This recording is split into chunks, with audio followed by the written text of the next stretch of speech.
കോഴിക്കോട് വിദ്യാർത്ഥികൾ തമ്മിലുള്ള സംഘർഷത്തിൽ 10ാം ക്ലാസ്സുകാരന് ഗുരുതര പരിക്ക്. താമരശ്ശേരിയിലെ സ്വകാര്യ ട്യൂഷൻ സെന്ററിലെ ഫെയർവെൽ ഡേയ്ക്കിടെ നടന്ന കലഹമാണ് സംഘർഷത്തിൽ കലാശിച്ചത്. സംഘർഷത്തിൽ വട്ടോളി MJ ഹയർ സെക്കൻഡറി സ്കൂളിലെ 10ാം ക്ലാസ് വിദ്യാർത്ഥി മുഹമ്മദ് ഷഹബാസിന്റെ തലയ്ക്കാണ് പരിക്കേറ്റിരിക്കുന്നത്. കുട്ടി കോഴിക്കോട് മെഡിക്കൽ കോളേജ് ആശുപത്രിയിൽ ചികിത്സയിലാണ്. സംഭവത്തിൽ 4 വിദ്യാർത്ഥികളെ പോലീസ് കസ്റ്റഡിയിലെടുത്തു.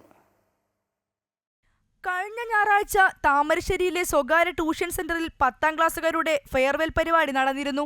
ഈ അവസരത്തിൽ ട്യൂഷൻ സെന്ററിൽ പഠിക്കുന്ന എളേറ്റിൽ വട്ടോളി MJSSലെ കുട്ടികൾ ഡാൻസ് അവതരിപ്പിച്ചു. എന്നാൽ ഫോൺ തകരാറായതിനെ തുടർന്ന് പാട്ട് പാതി വഴിയിൽ നിൽക്കുകയും ഡാൻസ് തടസ്സപ്പെടുകയും ചെയ്തു.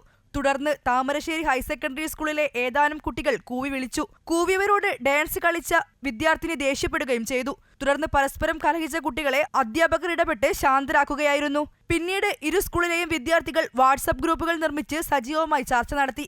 തുടർന്ന് ഇന്നലെ വീണ്ടും ട്യൂഷൻ സെന്ററിന് സമീപം വിദ്യാർത്ഥികൾ സംഘടിക്കുകയും വാക്കേറ്റം കയ്യാങ്കളിയിലേക്ക് വഴിമാറുകയുമായിരുന്നു. വട്ടോളി MJ ഹയർ സെക്കൻഡറി സ്കൂളിലെ 10ാം ക്ലാസ് വിദ്യാർത്ഥി മുഹമ്മദ് ഷഹബാസിന്റെ തലയ്ക്കാണ് ഗുരുതരമായി പരിക്കേറ്റത്. അതേസമയം മുഹമ്മദ് ഷഹബാസ് ഈ ട്യൂഷൻ സെന്ററിൽ പഠിക്കുന്ന കുട്ടിയല്ലെന്ന് ട്യൂഷൻ സെന്ററിലെ അധ്യാപകൻ പറഞ്ഞു. ഈ പരിക്ക് പറ്റിയ മകൻ ഞങ്ങൾ ഇൻസ്റ്റിറ്റ്യൂട്ടിൽ പഠിക്കുന്ന മോനല്ല. അന്നിവിടെ ഈ സംഘർഷം ഉണ്ടായി കോരങ്ങാട് സ്കൂളിലെ കുട്ടികൾ MJ സ്കൂളിലെ കുട്ടികൾ ഇന്നലെ വന്നിട്ടില്ല.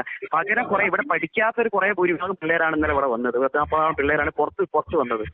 അപ്പോൾ സംഘർഷം ഉണ്ടായ സമയത്ത് നമ്മൾ ടീച്ചേഴ്സും ഇവിടുത്തെ നാട്ടുകാരും കൂടിയാണ് ഇടപെട്ട് ഇവരെ മാറ്റിയത് ഇവിടുന്ന്. മുഹമ്മദ് ഷഹബാസിന്റെ ആരോഗ്യനില അതീവ ഗുരുതരമായി തുടരുകയാണെന്നാണ് ആശുപത്രി അധികൃതർ അറിയിച്ചത്. സംഭവവുമായി ബന്ധപ്പെട്ട് 4 വിദ്യാർത്ഥികളെ താമരശ്ശേരി പോലീസ് കസ്റ്റഡിയിലെടുത്തിട്ടുണ്ട്. അമൃത ന്യൂസ്, കോഴിക്കോട്.